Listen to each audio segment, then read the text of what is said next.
What's going on, guys? Welcome back. We got a strong episode for you today as we break down Red Guardian, the newest tech card to hit Marvel Snap, landing in a spotlight cache with Lady Deathstrike and High Evo. Is he worth getting? We're going to break down our thoughts and star ratings. And speaking of Lady Deathstrike, we're going to break down the April content patch. Zabu died, Alliath is gone, Sandman is back, kind of. So we're going to break down our review on them. And then lastly, we're going to be talking about some Datamine cards in the Eternals. We've got a sneak peek at some pretty crazy good cards coming out. So Alex and I are going to give our early impressions as always. We're going to talk about that all today more in this episode of the Snapchat. And always, I'm joined by Mr. Alex Coccia. Hello, friend. Hello. Happy post-lunar eclipse, as you would say. Solar eclipse. Happy, we made it through. We're through the U.S. Agent week, and we're on to a brand new week of Marvel Snap, buddy. And it's looking a lot different than the last time we filmed. How you doing, bud? I'm doing great, and yeah, the patch was massive. The sun and the moon were massive as well. Did you get a chance to see it at all, or like I know you were traveling, but did you get a chance to stare at the sun a little bit? Where I was on the off Florida a little bit, they were like, "All right, you guys have like 5 minutes," and like everybody bum rushed for the elevator, and I missed it. I didn't get to see. I saw a lot of social media posts. Was it cool? Was it up to the hype? So it was actually crazy. So where I was, it was completely cloud covered. It was so depressing. I was like, oh man, clouds everywhere. Why, right? And then like 3 minutes before the eclipse was supposed to happen, it's like this break in the clouds. Like God himself just punched a hole for us.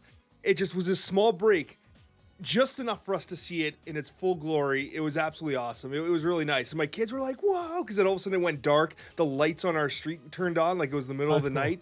It was pretty cool. It was nice. The kids liked it. Our little ones didn't understand what was going on at all. Yeah, my brother said it like good. Screwed up the animals. Like the crickets started going and the birds stopped, and then they're like, "Oh, false alarm!" It's that thing that happens every 7 years or whatever. But dude, that's awesome. Yeah, the cruise was fun.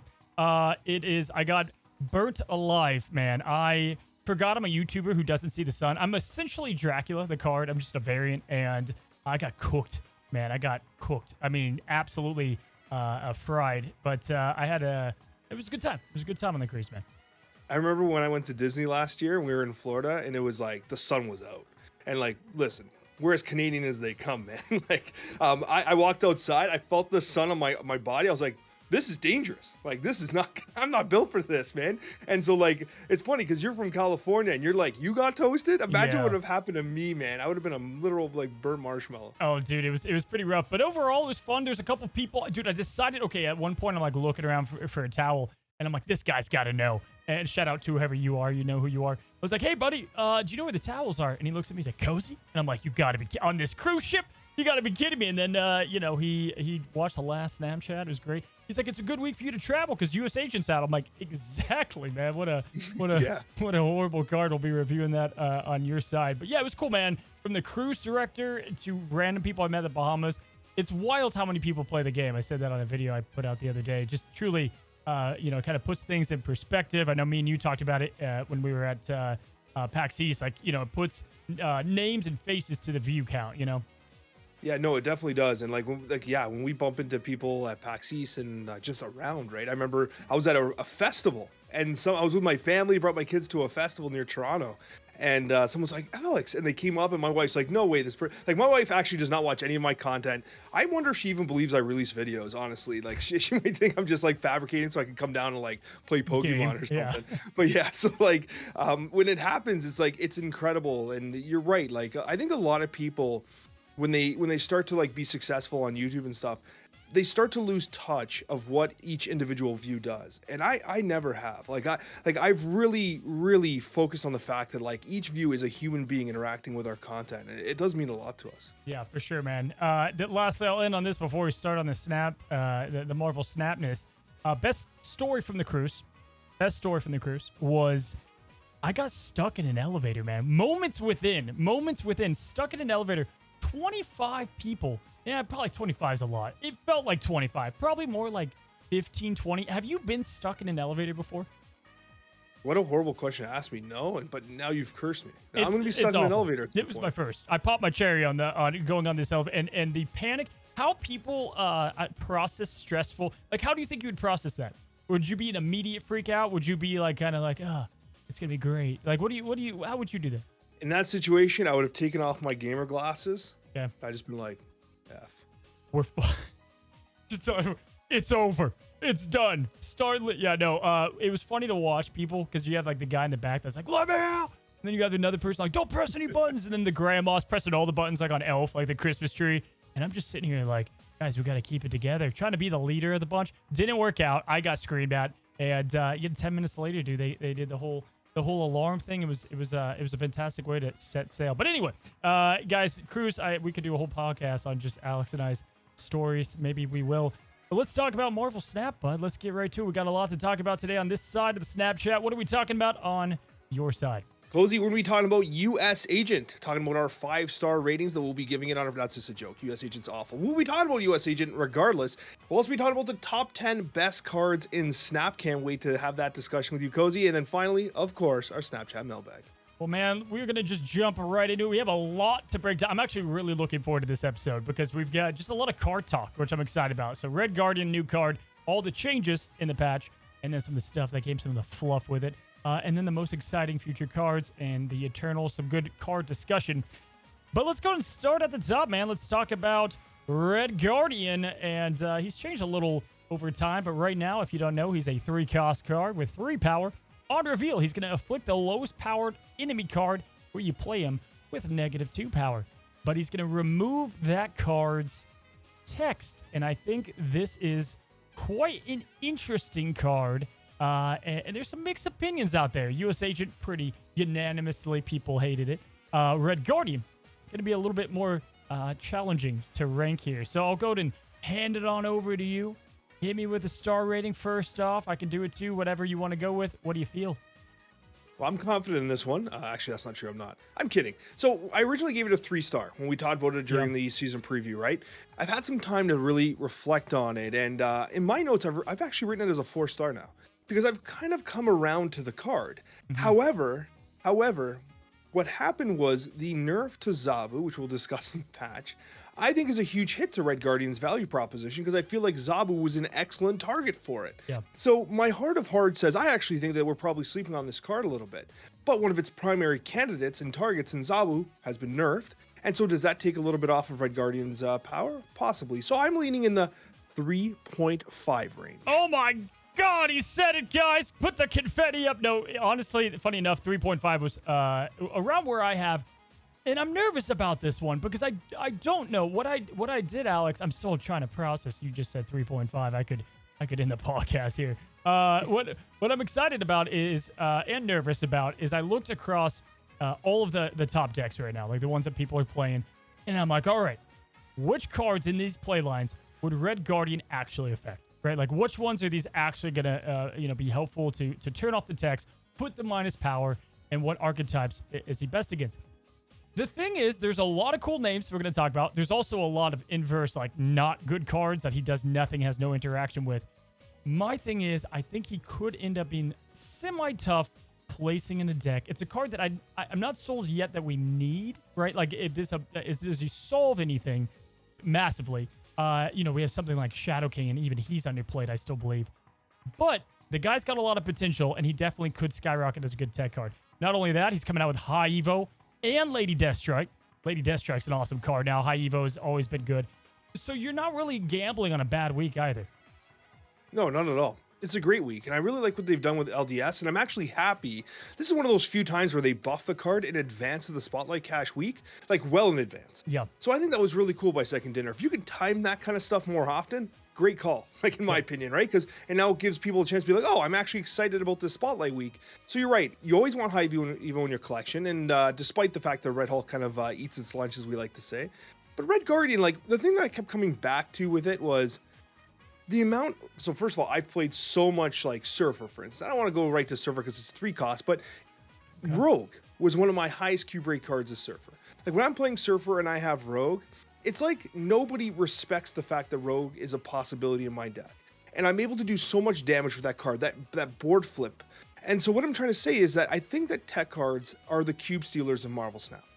Cards like Enchantress, Shang-Chi, okay, Rogue. These tech cards, the ones that you're able to play, even ones like specifically like Rogue, which are not expected the way Shang-Chi will, they can be the cube stealers of Snap. So I wonder if Red Guardian ultimately becomes a cube stealer. Oh, he will be. That will be a big role of his. I think he will. You're gonna. It's gonna be obvious when to play him and kind of when to snap, right? In some terms, or sense of the word.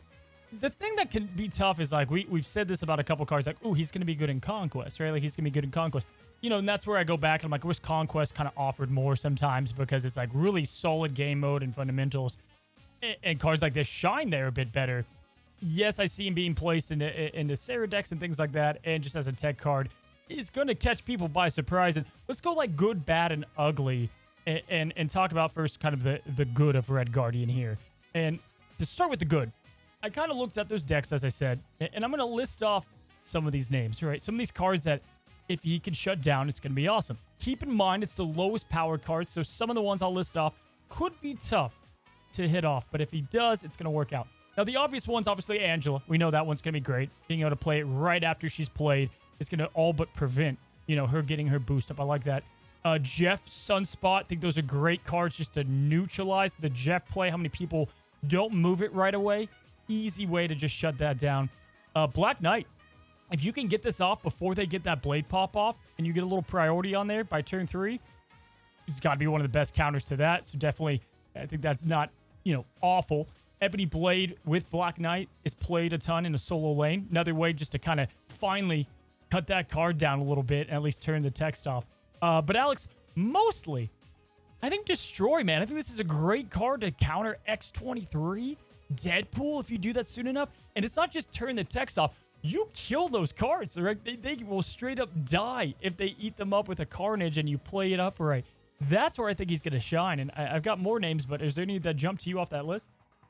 Well, yeah, actually, like the Carnage Deadpool type of situation, 100%. Like, they have Deadpool sitting in the lane, they're going to play Deathlock or whatever, and you take the text off, and yeah, that's detrimental to them, absolutely. And I think that, like, you can snap in that situation, right? Oh, yeah. And even with Black Knight, like if you have initiative and you know that they're going to play Lady Sif or whatever, like having Red Guardian come out first. Oh, you just discarded your Infinite, LOL. Well, they might have Hela, but that's a whole other conversation, I guess, right? One of the ones that really stuck out for me for Red Guardian, I think it could be problematic for something like Patriot. Patriot obviously sitting at 1 power, even if you play Mystique with the Patriot, Mystique sitting at 0. So I think that it can definitely impact Patriot negatively, but like another card is Nebula. Nebula can be like pretty annoying, and I still think it is one of the most slept on cards in Snap. Like in terms of like the appreciation for what it truly does, Nebula is remarkable, and being able to just turn it off, I mean, that's probably a card they were expecting power from. Yeah, no, that's a good point, man. And not to mention, let's just say this, he's essentially a 3/5. You got the -2 push on there, so that's kind of nice. And when I was thinking of the negative power, I was actually thinking how fun this will be. You got those hazmat surfer decks that go crazy. You'll have to try to find out a way to do it correctly. But the idea of this guy shutting off Luke Cage's text on an opponent that has a hazmat deck and you just flip that immediately is something that could be a ton of fun. Like he offers, like, in short, and we'll get to the bad and the ugly, he's great against ongoing, right? He's a great another solution. Zabu just got nerfed, Enchantress is even more kind of gone than she was already before. Said that. But then he's also this kind of cool card to counter Dracula for discard. Straight up kills it. Dead. We've talked about Iron Man. Obviously, clearly, that's a huge one he can turn off for Tribunal. Things like Hope Summers. These cards that have that reactive over and over way to just produce results. So is that enough? We'll have to see, but I do think it's going to steal some cubes, and at the very minimum, he'll be a good, like, 2 cube stealer, if you will. Yeah, like it's hard to like 8 cube somebody with a Red Guardian, right? Yeah. That's what makes Shang-Chi so good. Is they're like, oh, look at this, Red Hulk that I'm dropping. Like, boom, right? Like that's what like the cubes come from, right? But one thing I will say though is like Red Guardian, it feels like it can hit way more. Like Rogue has that limited like potential where it's like, well, they're not playing ongoing, and I have this Rogue in my hand. What do I do? Right? What do I do? Red Guardian feels like almost every single deck has a good target. And here's a good example as well. Now, it's kind of fallen off in popularity, but forever, something like a Collector was hard to deal with. Yeah. You really could only deal with it with something like a Shadow King, but now Red Guardian targets it. Like that text, which is like not an ongoing and not, kind of like what Dracula had exactly, right? collector can be negatively impacted now by Red Guardian. I think it is like way more flexible than something like a Rogue would be. One, yeah, to your point, right? It's like Rogue, great, Morbius. But then Red Guardian can kill the Morbius too. And what discard has so good around it is what? It builds up power late. And so like those cards like Morbius, you're like, oh, damn, he's going to win that lane. So, you can shut that down ahead of time. Also, though, where you can steal the 8 cubes, there are plenty of examples that cards are played in their own lane. Devil Dinosaur, whatever. We can name a couple off the top of our heads. Boom, he kills it. He can just kill a card played in its own lane, a null. Fantastic. Now, that won't always work. Blob doesn't give a rip, right? He's going to soak it up. He has his power. It's too late at that point. But there are going to be examples, especially in the 5-cost area, where he can shut them down. And honestly, I think the dynamic duo might be him and Shadow King, right? Think about those two together against Destroy. It's done. I mean, you've got a way to handle a good chunk of what that deck wants to do.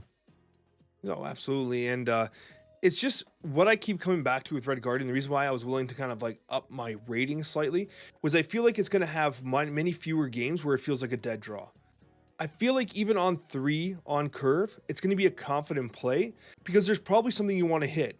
And while it's a card that could benefit from being held later in the game, so like for instance, like US Agent, you could theoretically line it up better later in the game.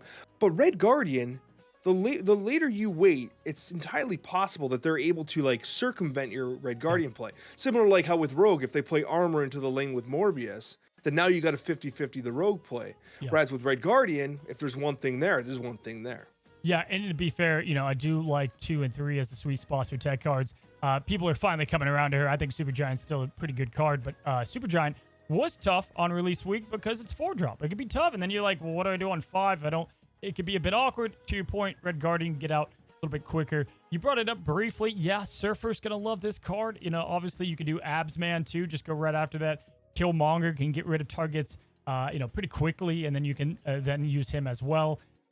So I like, the possibility for that in Sarah decks and whatnot. Even Lady Deathstrike killing a bunch of cards on a lane, and then you maybe play Red Guardian against, the Captain Marvel, something like that to shut that card down. Then it's just a bad stat card.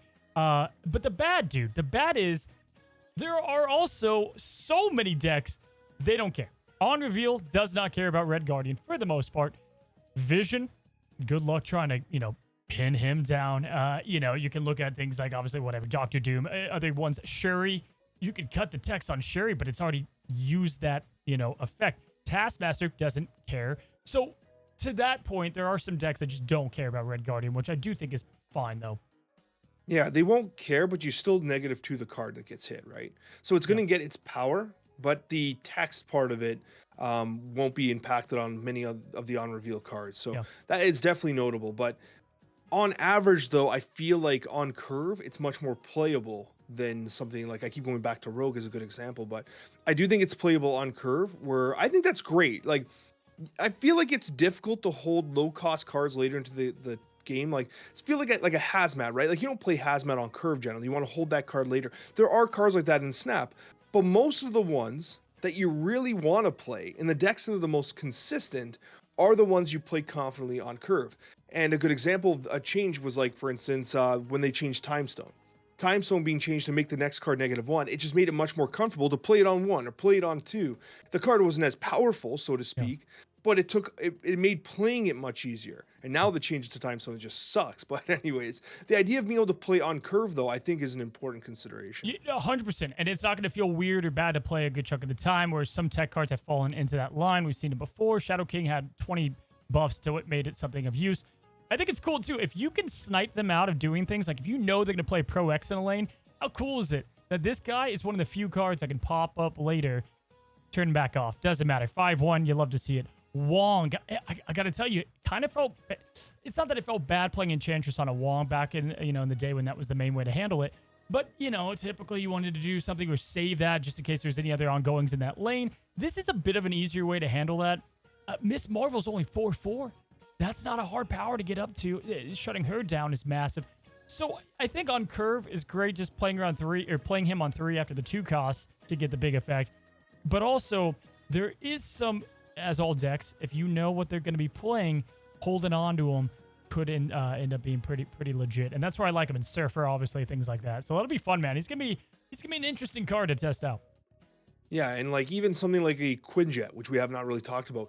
Quinjet in Loki and in other decks, we don't quite have a shield archetype yet. Well, we should, but it's just not quite strong enough. But like Quinjet, that's a huge power like play. Like they have Quinjet on the board, they're playing Loki on 4, and on 3 you just turn it off for -2 power. That's huge, right? That's huge, and that can be a massive gameplay swing where you can even snap on that. So I do think the card has significant potential, and what kind of gives me some excitement about it is I feel like you can confidently play it on 3 most of the time. Yeah, absolutely, man. So it'll be fun. I think we're gonna be. I don't think it's gonna be just a terrible card by any sense. And there's a couple dials. We gotta love cards that have those dials that we can mess with. And in this case, you got the -2, and you've got just his base, amount of power. So if he does kind of underwhelm, there's a lot of room here to kind of improve him, if you will, man. So we'll have to see how he does. Again, high Evo. My recommendation, guys, is if you don't have high Evo, it's definitely a card you want to add to your collection. Lady Deathstrike is definitely not bad, and there's some great decks with her in it. So you can go ahead and give it a shot. If not, and if you have a full collection, I would probably wait and see a little bit. But other than that, not too bad. You never lose by waiting and seeing. It's the best play for new cards. That's for damn sure, bud. Well, let's go ahead and talk about the April patch. And I was gone. I was at sea, and it got delayed. Yeah, so we had to wait a little bit longer. We had a full, beautiful day with just US Agent. So glad that we had that. We didn't need any distractions from that Mona Lisa of a card. But let's talk about the patch, bro. Were you prepared for bro? Last I look back at these young men who knew nothing last Snapchat, like everything's great, and all of a sudden they slay Zabu.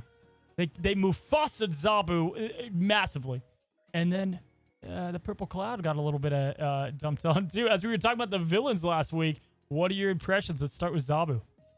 First of all, with Zabu, I gotta tell you, very surprised by this change. Very surprised. To me, it reads like a timeout. Like, hey, Zabu is a little too popular right now. Let's give it a timeout. We're going to bring it back maybe eventually.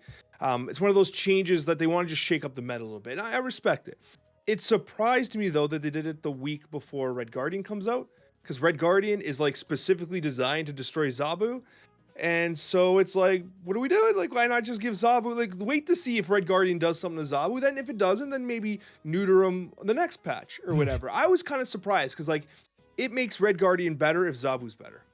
Yeah, and then the other thing is, like, I feel like so many cards, it reminded me of Loki, where, like, all these cards took the hit because of Loki's sins. And, like, Darkhawk clearly is a prime example. Rock Slide. I mean, we had all these forecast cards that had something happen to them. And then, like, okay, we're done with Zabu now. And I get where they're coming from in the sense of, like, the design landscape is got to be a bit, right? Like, it's got to be tough to figure out, okay, what do we do with forecast? Because they can be Zabu'd and everyone's just going to play Zabu.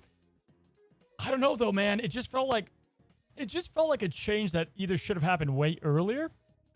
Because it's not like he was just, dominating the rooftops. But I got to say, he has been, I made the joke on my OTA video that if you haven't seen the MCU, you would think Zabu is like one of the most important characters with how relevant he is in Snap. It's actually hilarious to think that some of the best cards in Snap, I have no idea where they come from. Like Zabu, Sarah, like these cards. Actually, Zabu actually, low key, I did see, because I feel like I bring it up like once every, at least a couple times a month. He's in the animated series for X-Men, like the original like second season when they go to the Savage Land and Kazar with Sauron like kind of muting all their powers, and Professor X is like, I can walk. Right? Like, you know what I mean? Kind of interesting stuff, right? But Zabu's there. And I'm like, oh, I think that's Zabu. But anyways, it is kind of funny to think that, it's had its ups and downs, though. Like, for a while, it was actually kind of on the downturn. Like, it's kind of funny how, like, this patch lines up with, well, they lock it in, like, a month in advance. But I actually think he was on the downturn. I don't think he was as popular as he once was. And it wasn't even just like forecast cards. It was also like mid-range decks that they like worked on other cards because Zabu was in there as that certified 2-play. And it's also weird that like, not that Ravona is in the same, boat, but if we keep getting these cards under a certain power threshold, Ravona is going to be there too. And it's like, okay, do people have to be afraid of that? So I don't know. I wasn't thrilled. I wasn't like rioting. I said I didn't agree with it. I didn't love it. But let's talk about Alith, man. What did you? We kind of crowned him the villain of Snap last week before he died. Now he's out to a 6-8 here. Do you feel like they nailed this? You know what's funny is, if you can remember, I actually said, I don't think this is Elias' final form. Do you remember me saying that on Snapchat? I do. And now look at this. It gets patched, and we actually had no idea of this No. change in advance. And so, like, it's kind of funny how intuition works. Early stats, I mean, we use untapped based stats, and obviously, like, the hardcores are using untapped generally. His win rate has not been negatively impacted. His play rate's gone down, but his win rate's still solid. Like, he's still a good card.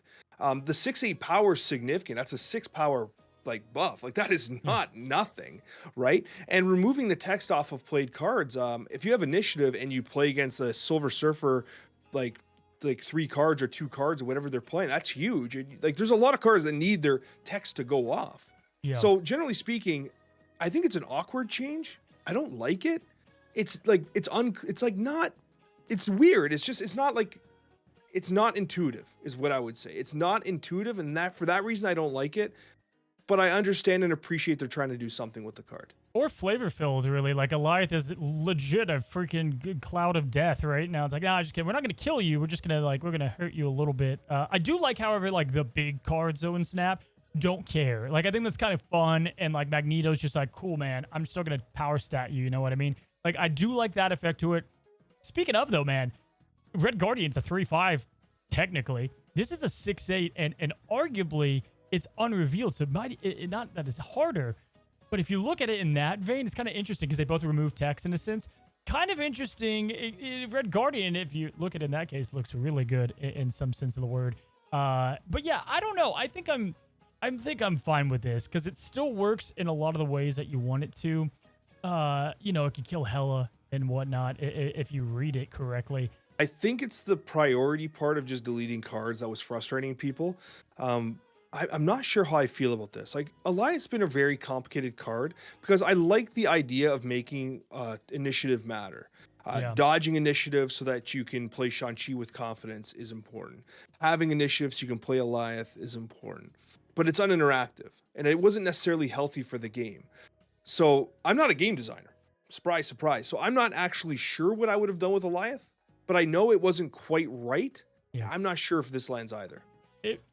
It's been a cool week though, that Zabu and the double, Shung and another 4-drop, and now Eliath on 6 is gone. Like, it's weird, right? It's just a different Snap. Now we have other beasts or cards that have taken the spot of those. But yeah, definitely I think shocked a lot of people. I don't know if players were expecting this as much. We also had 3 different buffs, and all 3 of them have immediately brought them up in play rate and dex. Like, I can't remember the last time it was just like a winner, and winner. We start with Strong Guy, and you know what, man? I think they nailed it, right? Like, you've got now a card that they didn't have to do much, but just adding that one extra, just a little bit of forgiveness is pretty cool. It is good. And key is that it works with Apocalypse. Yeah. Like, that is what it really does. It works with Apocalypse, and it's playable. It's absolutely playable. I don't know if it makes the best version of Discard right now because Discard's just too good. Yeah. But if Discard ever gets like nerfed a bit or some pieces to it get changed, then Strong Guy can step in. Yeah. I think I really like this change a lot. And in theory, you can play this in other archetypes, but it's a little sloppier. Like, I was trying to play a Discard Surfer deck where I actually ran Proxima Midnight. So I'd play Gambit, discard my Proxima, so it came down as a 7 power on the turn while I destroy a card with Gambit, run Silver Surfer and Strong Guy. Strong Guy goes up to 9 power. I get the 7 power from Proxima and I destroy a card with Gambit. It was actually pretty awesome, but really finicky to pull off. Yeah. Kind of difficult to get all the parts to kind of go together. However, Strong Guy felt playable, and when you had that 9 power, it felt good. So I think I like where the card is. Some additional experimentation, we'll see if it has the legs to really be a meta player. But if Strong Guy's not a meta deciding card, that's okay. But at least it feels playable now. Yeah, it's kind of like Sabretooth in the sense of like it can be played in versions of the deck. Is it the most elite of it? Time will tell. With that though, we had 2 5 costs get adjusted. And let's start with Lady Deathstrike, right? So Lady Deathstrike, I think I got a lot of comments like, "Oh man, what a useless ability." We're actually gonna be talking about some cards here that are power related. And dude, I think you know what? I love the honesty that they put in the little paragraph where they're like, we had this idea of like building up this kind of scary card that could then eat everything. It just in practice, it just didn't work. She had like a couple days in the sun, but in practice, you just had to commit too much. And then your opponent's just putting out blobs and magnetos. Like, what are you gonna, the Lady Deathstrike's not going to be big enough, fast enough. What do you think of the 5/7 change? I like it. I think this change makes a lot of sense. There was two avenues they could have taken. They could have buffed it so that the power that was being applied only destroyed the enemy side. So then suddenly you could do something like an Okoye, Nakia style deck and like Forge and really try to play on top of things, but then wipe out their side of the board, potentially overpowered.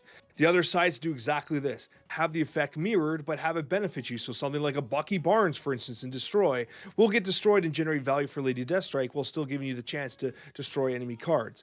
The 7 power's not insignificant, right? If you're thinking about like a vanilla abomination, you're about a 5/9 vanilla. So it's 2 off of vanilla with the opportunity to potentially have power for you and negatively impact them. I like it, but is it good enough to really shake things up? I think there's going to be people that lose 8 cubes to it. She's better, not best, right? She's better. She's definitely better and playable more. You're going to see her more. I think you're going to have more games like, Lady Deathstrike. And obviously there's a couple decks that have really shined, right? Our sleeper of last week, Annihilus. However, what I do like, you point out the 5/7. You got the Sandman we're about to talk about. What I like is, outside of Leech when he just nuked their entire hand the next turn, it's just tough to play a 5 cost with low power unless there's significant impact, right? Like Sarah is fine because you're going to make that impact on turn 6. There's not a ton of cards though where you're comfortable, and Iron Man doubles the freaking location's power. Taskmaster can copy, not a big deal. So the problem is, unless it does something massive, you need the power stat, and that's where I feel like Sandman and Lady Deathstrike really benefited, because now you can play these cards and feel more confident. And immediately, I thought I was going to get crap for this whenever I was on the cruise. I thought I liked this Sandman nearly better. It's different. It's definitely different than what it was. And it's not played, the deck is not a Sandman deck, rather than just him being this opportunity tech card. And I actually like the fit. I think it's way better. Yep. I think it's way better than it was before. Yep. Because you can snap into turn 5 Sandman. Yep. Because you can play decks that don't look like Sandman decks. Yep. And then if they're playing Bounce or Sarah or something, you snap. Yep. Like if you see Surfer and you know they're going to try and play Sarah, you snap. If you see that they're bouncing with Kitty Pryde, you snap on turn 5 and drop Sandman. That's how you steal cubes. I really like this. I think it's way stronger than it was before. Yes. And it's funny because I think the initial, at least from the comments that I was getting, I was like, people have just got to get their hands on it to really realize that it kind of replaced Goliath in some sense, right? Because you're not killing all these cards, but you are limiting them huge. And people, if Sandman, I don't know about you, I wasn't making content all the time on Sandman, even though we could have in some metas, because he's just a frustrating card to have run rampant in the meta, if you will. Now, it doesn't feel scummy to play him. It's like, checkmate. That was a really good play. I had a big, turn 6 combo deck ready to go, and he stopped me. And 7 power finally gives you that cushion as a Sandman player to feel a bit more confident. No, there's no question about it. And I think the key component of it is that you can play a regular game of Marvel Snap and use it as a turn 5 tech card. You know what I mean? And you don't have to play it. And even if you don't have a better play, it's still 7 power, right? You're 2 off of vanilla stat lines for 5, which sucks, but it's a small price to pay when you're able to play a card that really crushes their ability. And I'm sure if you're playing Sandman, your deck is designed to take advantage of it, right? Yeah. You got the Dooms, you got the Magnetos, you got the Leaders or the Red Hulks or whatever, right? You have something if you're playing Sandman, and maybe they don't. Maybe they're not prepared for that. That's not what their deck is built for. So I do like the card a lot. Is it going to be OP though? I when I was reading the text originally, I'm like, there's going to be a deck out there that comes out eventually this is gonna rock in and it's gonna piss people off. Oh, for sure, man. I think listen, there's a lot of change this week, but some of it was for the better. We're gonna have to see how. I don't mind when they say it's a temporary change, like in Zabu, they kept saying that. I just want to make sure it is, right? Like if you're gonna say that, you gotta kind of back it up a bit. And I get that things change, but I might be wrong, but I know we've heard before, like, this might be temporary, and then that's just kind of what the card is at this point. What about the other features that came out, man? The emotes, the $30 PNGs. How do we feel?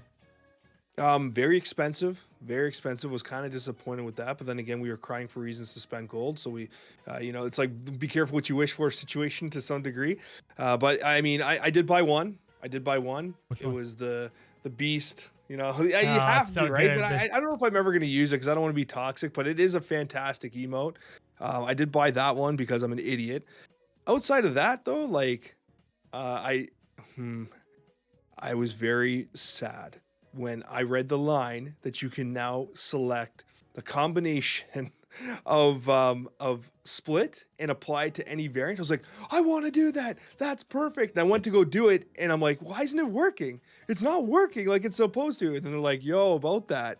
That wasn't supposed to be in this patch note. I'm like, Dude, I was in the middle of the Caribbean, and I'm like, couldn't tell people. I'm like, guys, there's nothing I can do at this point. Yeah, I felt bad because I was pumped. I was pumped about that was coming too. out, and at least it's like I can still be excited that it is coming out. Definitely, I thought it was gonna take longer to get that. No question. For the emotes, the one thing I wanted to state there is kind of the reasoning behind having it be, I guess, so expensive. And I kind of want to open this up more to debate. It's not that I have like one view or the other, but I also want to just talk about the I don't know, the reasoning behind it. Album completions, right, have emotes, and so they want to keep emotes as something to be like really proud of, and they're hard to get because of that. So then, thus, they kind of artificially like they've made these pricings because of that. However, I don't know, because if you have a rare emote from an album, that's still really cool. I think that's still like super unique that that if you use an emote, I don't know if people would be pissed because it's like anything, right? Like if a skin's in a game, you're like, oh yeah, that's like the cheaper skin or whatever. I've seen that around, whatever. Or ooh, that one's kind of hard to get. That's cool, and I don't see that often. I don't think that needs to set the value of the market for them. I totally get that. There's a couple things that kind of I kept going back to. Is the idea is like, first of all, you can mute enemy emotes, so you Yeah. don't have to even see them, right? That's a key thing. And this is when you talk about like cosmetics, this is as pure cosmetic as it Pure. gets, right? So Yeah. like if they're gonna charge a little bit of an extra price, like I mean, it is it somewhat disappointing because you want a beast, right? You want to do it, right? But it's expensive. I totally get it. And this is coming from someone who I've not completed a single album. I Hmm. don't have a single additional emote because I don't buy lots of variants. Yeah, I yeah. just don't. The last variant I bought was the Wolverine laying in the bed picture one. But it's a good one That was though. the last one I bought, and that was like the first variant in like months that I bought. Yeah, I've slowed down on my variant purchases. I get like Me the too. bundles. Like I got the Dazzler. I couldn't. Oh my god, I did not get that one. But there's in general, I feel like we're going the right direction with some of this stuff. Well, that brings us to our next subject, buddy, and we are actually both really looking at these for the first time. We've got we only do this every so now and then, but we want to look at cards way in advance. This is not next month; it's a couple months down the road because cards change, and it's cool to see them in their first iteration. And so we're gonna be talking about the Eternals season coming to the game, and we definitely have. As I loaded up the PNGs, they look fun. They look super fun. So Alex and I are going to kind of give our early impressions here. And to my understanding, Gilgamesh is going to be the season pass card. And we've got a lot to talk about. So we're going to go ahead and just jump right in. Have you seen the Eternals, Alex? So a couple things about that. First of all, I did watch the movie a while ago, Oh, and I actually didn't mind it. It was like it kind of felt like a marathon, like a very slow burn, but worth it when you finish it. You're like, okay, all right. I thought it was well written, very slow though, very slow. I thought it was beautiful looking. I thought it was like it captivated my attention, but I think I watched it over 3 days. So I was like, there was moments like, man, but I'm reading the comics, which is pretty cool. The Okay. comics are pretty neat, and I like they're written by Neil Gaiman, I believe the name is. I don't know I don't quite sure the pronunciation, but obviously a famed author, and I think that they're pretty cool. I'm almost done the comics. the cool thing that the comics do that the movie couldn't do is there's so many characters, and when you have a movie with so many characters that are being introduced, it's just tough to land it. It's tough because there's Yeah. so much going on, and to make people care about the character, and if they die and whatever, it's a tough assignment. I think Ben Brode in my interview with him way back when, almost a year ago now, said Eternals was his favorite Marvel movie. I was kind of shocked. I don't know if I put it there, but I definitely thought it was better than people maybe made it out to be. But yeah, Gilgamesh here is a 5-cost, 2-power card on reveal, plus 2 power to him for each of your other cards in play with increased power. And this one's interesting. When I first read it, I was kind of like, oh, this is not that great. Yeah, I kind of like it. I think it's kind of cool. I think there's a couple instances here. It could definitely pop off on turn 6.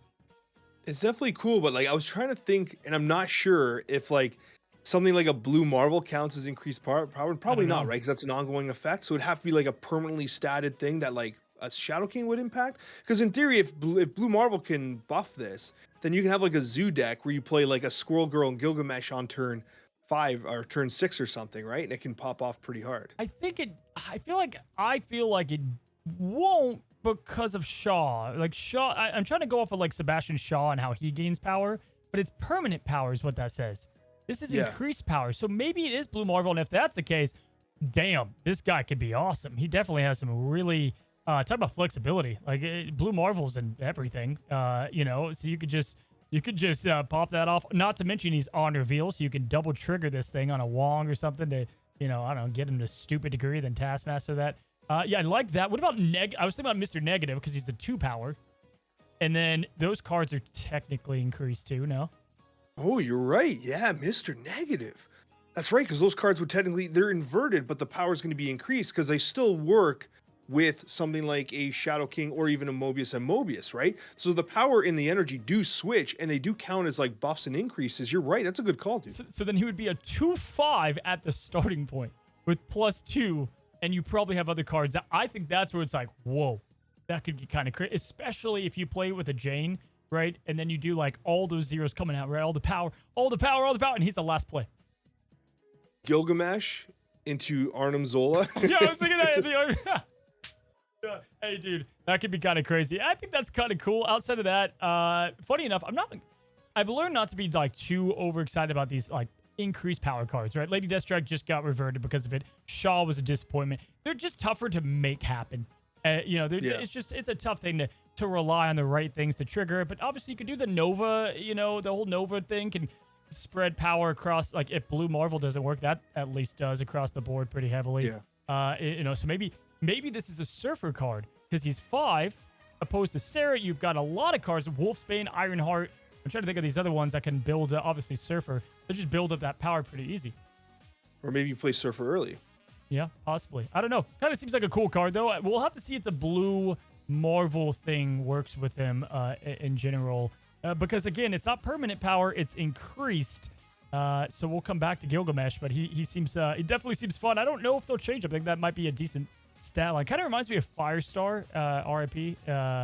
Yeah, I know. A little bit. What if you play Brood, Absorbing Man, Surfer, and something else on 5, and then Gilgamesh comes down as a 6? He should be absolutely massive. He should be at that point, massive. Right? Kind of in that Patriot deck I play a lot of. That might be a disgusting deck. Alongside, you could do like Mockingbird potentially with that because there's so many cards out there. But let's move on. We're going to go to Athena, which is a 2-cost, 1 power card. This is a cool looking base card too here.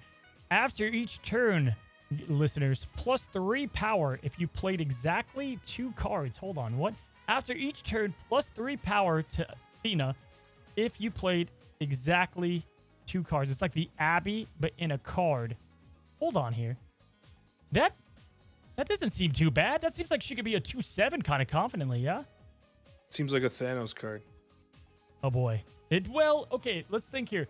I feel like a lot of decks, a good amount of decks actually, you play 2 cards. I mean, there are some that you play. I feel like I probably tend to play more 1-card decks per turn, but there are plenty where you do play 2. So it's Kitty +1, right? Kitty Pride's gonna be disgusting with this card.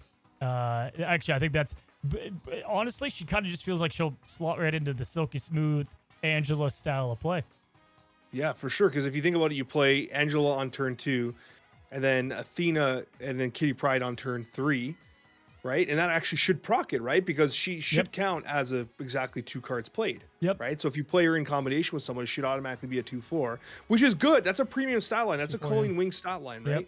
Yep. And then you can do like, you know, Kitty Pryde plus Jeff next turn on top of the Angela, and she gains +2, +3 again, right? So I think there's a lot going on there. I actually really like this card now that I think about it, just because you're able to have a really good. It's kind of just it's like an Angela. It's just like an Angela that's played differently, and so I think that's really unique, and it also goes with that Ravona. She's a 2/1, so you could get these discounts going on. You could get Athena down there because she'd go down to a 1/1. those are the main ones. Magic, clearly, you know, extra turns. It never feels bad. I don't know. Kind of feels pretty cool. I don't. What do you think? Like star wise, would you give her? Oh, Star-wise, she looks definitely like a 4-star card, but Yeah. if the comics and movies have taught me anything, don't marry her. Yeah, exactly. Good. Without. Why not, Alex? Tell the listeners. But I don't want to spoil anything. Okay, I was gonna say, I let's didn't just want say it's you got your hands full. All right, all right. Next up, we have, is it Makari? I believe, and it is 3 cost, 3 power card here. Hold on. After the turn, Hold on. After the turn runs from your hand to a random location. This is just in Baku, but a 3. What am I looking at here? After the turn runs from your The hand. language is very funny. The language is trying to capture the character because it runs really Yes. fast, right? Makari is like a speedster. It's the Sonic the Hedgehog of the Eternals. Yeah, so a 3-3. I don't think this is going to be its final state. I don't know. This seems kind of garbo to me. Maybe Surfer. Really? I think it looks good. It's okay. Where do you see it in practical use? The only challenge though is that like it sounds like it goes to your hand and then gets played out immediately after the end of the turn, right? So in theory, if you have it in your hand and you play like a Nakia, it'll get buffed and then jump out onto the board, right? Okay. I mean, we can hit our Moon Girl quota into double up decks. You get 2 of these, and they can both. We have to get out there. They can both run out. You control any control decks like this. What about like strong guy, Silver Surfer kind of stuff going on, right? You got a 3 strong guy, wants no cards in the thing. This just runs right out, and then you can do like a bomb, play all your other 3 costs, and then she just runs out and does her own thing. I don't know. That's a pretty cool idea. Okay. There's also it's going to run out on turn 1 and land on Bar with No Name. Yeah, the random location, yeah, that scares me. I don't think I love this card though. I don't know if this is gonna be a great card. I think this is like a 2-star at first to me. What do you give it? I feel 3-star range, but Okay. it's definitely. I think 3-4 is going to be better. 3-4 feels fairer to me, Okay. unless of course there's a synergy we're not thinking about here. But After the yeah, turn it's runs- cool. It's yeah. at least cool. It's what M'Baku should be, really, except at the end of the game. M'Baku should be a 1/2 that at the end of the game jumps into a random location from your hand. Dude. That's this text on M'Baku with some minor modifications, and we're talking. Maybe, dude, I bet you with the OTA, Angel and M'Baku both get that effect because they have it coded in the game now. It's a lot easier for them to, rip it from the hand. 100%. That'd be great. I hope so, man, because this just takes a dump on M'Baku. Cool. Okay, next up we have my goodness. Cersei. Yeah, thank you for that. I almost choked saying it. 5 cost, 7 power card, guys. On reveal, holy, this looks cool. Transform your other cards where you play her into random cards that cost 1 more. Yo, this is my kind of card right here. This is awesome. This is Cool. This is a cool fun. card. It's a cool design for sure. 5 cost, a little expensive, but the 7 power is not bad. I don't mind the 5 costs because you have to have Yeah. turns to put stuff in the locations, right? Yeah, Like yeah. you've got to have a chance to fill the board a little bit. And you know what's great about this too is I think it's very lore fitting. I think this is great for the character as a whole too, right? Yeah. The transformation element. I think they nailed it. In terms of power levels, I'm not sure if this is good or not. Probably. I think it's good. I think this is a classic. This reminds me of Pixie, who, by the way, I'm seeing people start to put Pixie in their decks. Would you imagine that? It's actually not a terrible card. I think this has some possibility. It has a lot of cool play lines. Like, listen, Tarnix 5 or 4, whatever that location. One of my favorites, right? What cards do? Well, that's a hot take. Oh my Oh, god. I love that location. I love Buddy, the what? Oh, I love the content. Oh, it's so fun. Oh, I love the content. It's I'm telling you, it's just a great location of chaos. Like, people change it on me, and I'm like, damn, I was looking forward to it. But what I'll say is that I think this rewards cards that do well in there. So, for instance, White Tiger is a great play. Dr. Doom won't work because you can't go up 1. But White Tiger, think about that. You play White Tiger, jumps, it pushes the Tiger out. You could play on turn 6 and play that on the same lane, and it puts White Tiger up to a 6 cost card, right? Yeah, so you get null for free. You get Null for free. You get Destroyer for free. Yeah. You get Blob when you don't want it. But no, so I think that's kind of cool. To your point, Brood is 3 cost. Is that 3-4 cost? It'll pump out. I guess, yeah. The question is, will they proc the on reveal?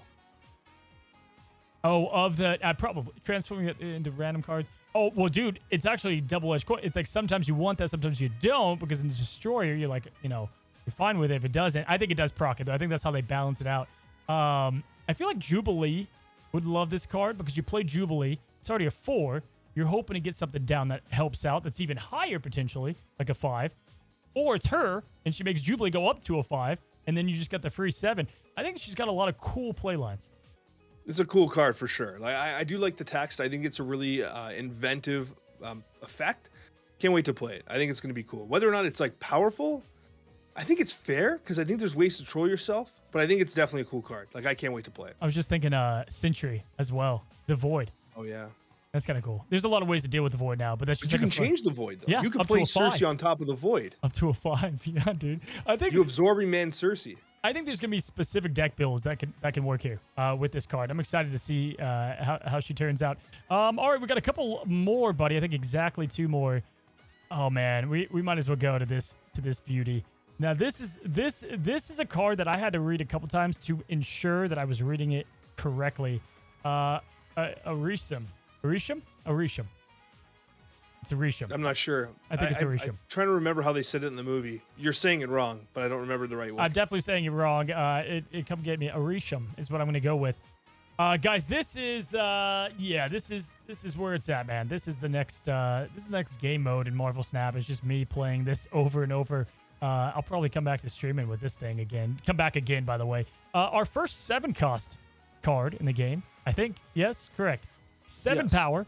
At the start of the game, folks, he's going to give you +1 max energy. You got an Electro to start the game, but he's going to shuffle 12 random cards into your deck. It's actually worse than District X because it's adding those cards to the deck and not just replacing it. Whoa. What do you think about this one? Dude, this screams fun. Oh my God. So it's basically a 24 card deck, right? When half of it's random. My question would be, is that do you draw first? No, it would have to happen prior to the draw. So something like a Quinjet, like if it was, so it's basically going to fill your deck with garbage, then draw, which makes the Quinjet almost so unlikely to ever possibly get. Bro, from playing I don't know. I think it's a super cool card. I don't know if it's good though, but it is the 1 extra energy. I don't think it's going to be, let's say, like a tournament competitive, they're playing him card. But dude, you can win with this thing for sure. Bro, think about their OTAs, man. There's not an awful ton of cards left that just suck. They're horrible. Now, Curve, and there's a lot of other issues here. But you also have your cards potentially layered in there, right? God, if you play Thanos, is that 30?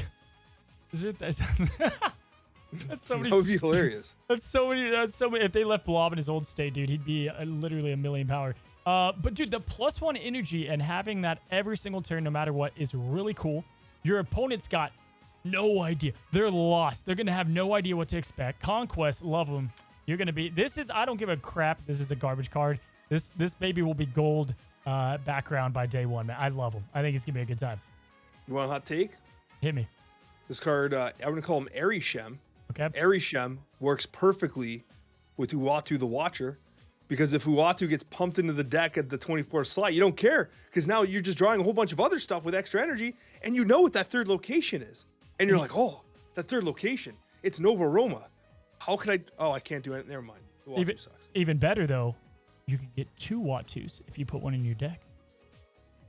Imagine having 2 Uatu reveals the middle location. That's the actual. That's the key. You snap on that, right? Yo, there's going to be a game. Someone's like, oh, I lost. And the random M'Baku comes flying from the deck to win with sweet justice. I don't know, dude. I feel like with like Quinjet, which I know it can be tough to get him, but with Quinjet, Loki potentially, Mockingbird, good God, there's going to be a shell of the 12 you play with him that aren't synergized really, but they are. I think it has the opportunity to be good. The challenge here is going to be card draw. Like, you want to draw through cards if this is what it's doing. And if you still just start with the standard hand, you're just going to have it's like, oh, I got Crossbones and Blob and whatever the hell it gave you. And you're like, you can't play into your hand, right? So I think that I don't know if this is its final form, but I'm interested. Card. Most definitely. I love it. This is probably my favorite card that we've read so far. We only have one more left here, and oh God, it's another name. I have no idea how to say it. Is it? I'm gonna give it Fast Toss. Fastos? I'd have gone with Fastos. Fastos. It's not Toss. It's Fastos. Fat Toss? What about Fat Toes? What? For toes. Either way, man, this guy is, if Thor met Luke Cage, I love to see it. 3 cost, 3 power card. On reveal, give each card in your deck -1 cost, or +2 power. Hold up. This is kind of cool. I already know a couple synergies. This is a fun one. Hold up. I don't think I mind. I mean, obviously the -1 cost is killer, but the +2 power, this goes with Gilgamesh right off the bat. You don't mind Gilgamesh because he just works with the deck. The -1 cost, though, is huge. It is. It's like a Sarah Surfer card where you don't have to run Sarah anymore, so you can just run Gilgamesh then. Look at that. Yo. But then you'd have to like, oh, wait, hold on. Listen to me here, watch. You play Piastos on turn 3, and then you play Absorbing Man, and you give him the other effect, so you get both. So you do -1 cost and +2 power, or you would do it +2 power, -1 cost, or whatever. I don't know which one's better, but you can do both at once. And it could alternate and do it multiple times too. You could get -1 cost, -1 cost, and then plus. Like I think it's not. I think it could do like some cards get some and some get the other. I think, right? I read this as if you'd pick. No, you don't pick. Like I'm reading this as in like you play the card and you get to choose whether or not it gets +1. No, bro. If you could do that, this card would be the business. I don't think you could do that. I think it's gonna be like your Iron Man gets -1 cost, your Dracula gets +2 power. You think it's just random one of the 2 effects? That's what I think personally. If it's not, sign me up. But I think like playing him into a Wong would be really cool, right? Because you could just do it, or to your point, Absorb, man, you just double trigger it. You just get a lot of discount or value. What I was thinking of, man, this card's not even out yet, man, but I'm so hyper obsessed with it, is Valentina. She's a 2-cost card that gives you, I believe she's 2, right? She gives you 2 6-cost with -2 power and -2 cost. You could play him right after that and give those cards their power right back, pretty much, and then you can hit minus the cost even more. You want to hear some like medical grade hopium? Hit me. Fastos on turn 3, Absorbing Man turn 4, Adam Warlock turn 5, so you can draw more cards that have this effect. That is medical grade hopium. Oh my god, no, I love it. I think this is you figured out the meta. I mean, dude, even with Brood, man, even with Brood and Surfer, I think that's where he's going to be probably the most. But this is definitely, there's a lot of that's all the cards, by the way, guys. There's a lot of content cards in here. I don't know how good they are. Listen, dude, we saw every card in the last patch get +1, +2. One card's not even the same. Red Guardians change. So this is definitely not their final form. I think we could see that. But they're fun. They're definitely a fun set of the bunch, man. What do you think was the best one out of all of them? I tend to think that of like power level, I think Thena's probably going to be dirty. Like I can see Thena being very, very good. Gilgamesh feels a little strange. I think Fastos looks like probably, like I don't see universally how that could be bad. I feel like Fastos has got to be good. All right, man. I love to see it. It'll be exciting when those come out in a couple months. And guys, that's going to do it. It was definitely a fun episode. If you guys want to check out the other conversations of the Snapchat, be sure to go over to Alex's side of the channel. We're going to talk about the top 10 cards in Marvel Snap, and we got another great week ahead, man. Thanks for joining us. As always, until the next one, happy snapping, guys.